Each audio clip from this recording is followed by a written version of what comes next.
In this video, I will be showcasing my homebrew subclass for D&D that brings the Driller character from Deep Rock Galactic into D&D. So set down your pickaxe, grab a Glyphid Slammer, and let boss go mine the Morkite, because this is the Driller subclass for Artificers in D&D 5e. And if you don't rock in stone, you ain't coming home.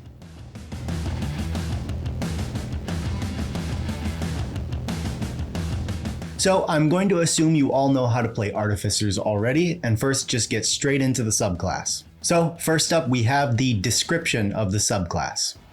The Driller is a rare breed among Artificers, drawing inspiration from the very heart of the earth. Legend has it that these unique drill devices were originally conceived by an ancient and advanced society of astral sea dwarves. These enigmatic artisans, who once sailed the ethereal currents of the astral sea, brought forth knowledge from the cosmos itself to fashion these wondrous tools. So that is just the flavor text for the subclass, sort of tying in the Deep Rock Galactic space dwarves with D&D lore. But now let's discuss our first thing we get as part of this subclass, which is a tool proficiency.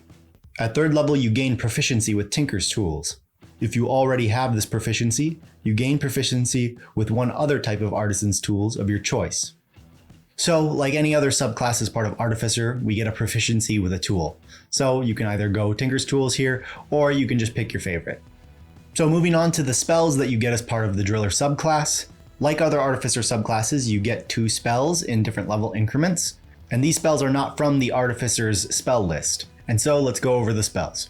So at 3rd level Artificer, we get Burning Hands and Thunderwave.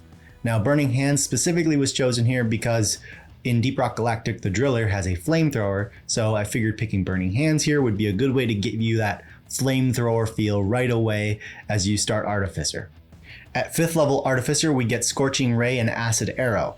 Now again, I selected these because Scorching Ray fits in with the flamethrower part of Deep Rock Galactic, and the Acid Arrow fits in with the fact that Driller gets a acid or poison lobbing weapon in Deep Rock Galactic. At 9th level Artificer, you get Fireball and Meld into Stone. Again, Fireball chosen for that flamethrower aspect, and Meld into Stone chosen because it just sort of fits in sort of the theme as you're going to be burrowing through like stone and ground with this character, so being able to meld into stone just seemed like it fit for the character. At 13th level Artificer, you get Stone Skin and Stone Shape. Again, thematic towards the character, the whole rock and stone type thing, going and burrowing through ground and stuff, just felt thematic, so I picked those 2 spells. And finally, at 17th level Artificer, you get Cone of Cold and Pass Wall. Now Cone of Cold was picked again because in Deep Rock Galactic, Drillers get a cryogenic gun that shoots ice, so Cone of Cold kind of fit there. And then Pass Wall just because it's sort of thematic again with the character and the whole like breaking of stonework and stuff. So moving on from proficiencies and spells, we finally get our first major ability at 3rd level as part of the Driller subclass, and this is the major ability from which we will build the rest of the subclass on top of. Reinforced Power Drills. You've learned how to create a magical set of powerful handheld drills. Using Tinker's tools or Smith's tools, you can take an action to magically create a set of reinforced power drills. These drills may only be operated by you and must be wielded in both hands to be functional. Once you create the drills, you can't do so again until you finish a long rest or until you expend a spell slot to create them. You can only have one set of drills at a time, and you can't create one while your drills are present. You can dismiss the drills as an action. You gain the following benefits while wielding both drills. You gain a burrowing speed equal to your walking speed. You are capable of burrowing through loose rock and solid surfaces such as stone and wood. However, you are incapable of burrowing through sturdier surfaces such as metal. While burrowing, you leave a circular tunnel of your size behind you. The drills function as a magical melee weapon with which you are proficient, that uses your intelligence as the modifier. You can use the drills as a spellcasting focus for your spells, and you are still able to cast the somatic components of your spells while wielding them. You may unequip these drills as a free action, but re-equipping them is an action. So to sort of cover what you can do here, you're able to create drills that you hold in both of your hands just like you would in Deep Rock Galactic. These drills give you a burrowing speed equal to your walking speed. So say you were, I don't know, a dwarf, let's say, and you were playing the Driller, Dwarves normally have a 25-foot walking speed, so you would have a 25-foot burrowing speed. The burrowing lets you burrow through loose stone, rock, dirt. It's really only restricted by harder surfaces like metals and steel and iron.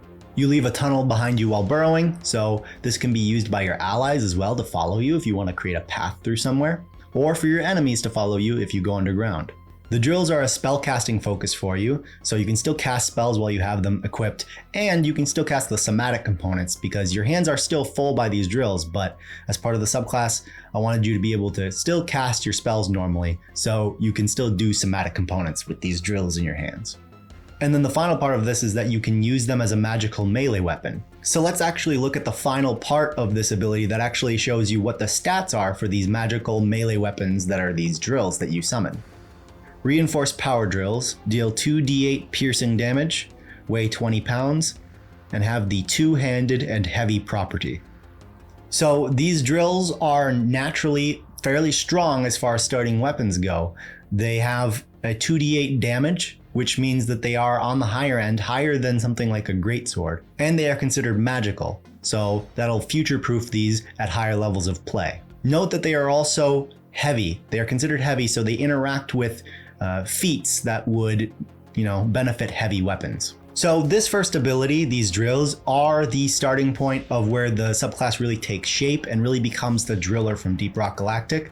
And moving on from here, the rest of the abilities you get are going to be really meant to build on top of this ability and make your drills even better and more functional at higher levels of play. The intent here is to always let you be able to have your drills in your hands and constantly feel like you can fulfill that driller fantasy while playing D&D. At 5th level driller, we have extra attack. You can attack twice rather than once whenever you take the attack action on your turn. Now, the Artificer class does not get extra attack innately, so you rely on your subclass as part of Artificer to get you that extra attack, and so that's what the 5th level feature here is doing, is giving you extra attack so that it really focuses on making sure you can use your drills effectively in combat. Now let's move on to our 9th level driller subclass feature, hardened drill tips. Your drills have been reinforced further to be more effective. Your drill burrowing speed increases by 5 multiplied by your intelligence modifier, a minimum of 5 feet. Burrowing does not provoke opportunity attacks, and melee attacks from your drills now deal an extra 1d8 of piercing damage.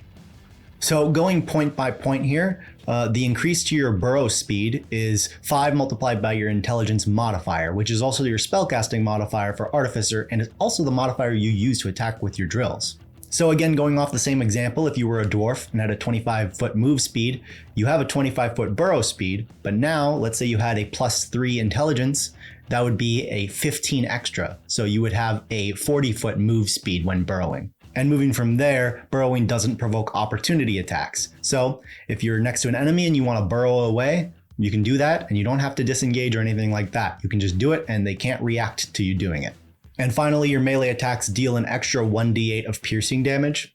Now, this might seem like it's a bit much now that your drills are dealing 3d8 damage for every attack and are considered magical, but keep in mind this is 9th level now we're talking about here, and many of your party members likely have magic weapons or are starting to get magic weapons by now, and we want to make sure that your drills remain viable throughout your entire career because unless your DM makes an exception, you can't really modify these drills, at least not part of the subclass, so we want to make sure the drills stay effective. So this extra 1d8 at 9th level is going to allow your drills to keep up with the rest of your party.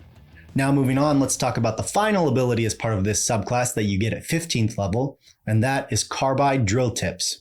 Your drills cut through everything like butter. Melee attacks using your drills now score a critical hit on a 19 or 20. Critical hit melee attacks with your drills now lower the AC of the target by 2 until the start of your next turn. You are capable of burrowing through sturdier surfaces such as iron, steel, or even adamantine. So as we dissect this point by point, the first thing we have is crits on a 19 or 20. So this is doubling the crit chance of your drills. And then the next part of that is that when you score critical hits, you lower the AC of the enemy by 2. So this is just a way of showing that your drills are really devastating and armor piercing and creating like openings in the armor of enemies when you strike them, especially when you strike them critically.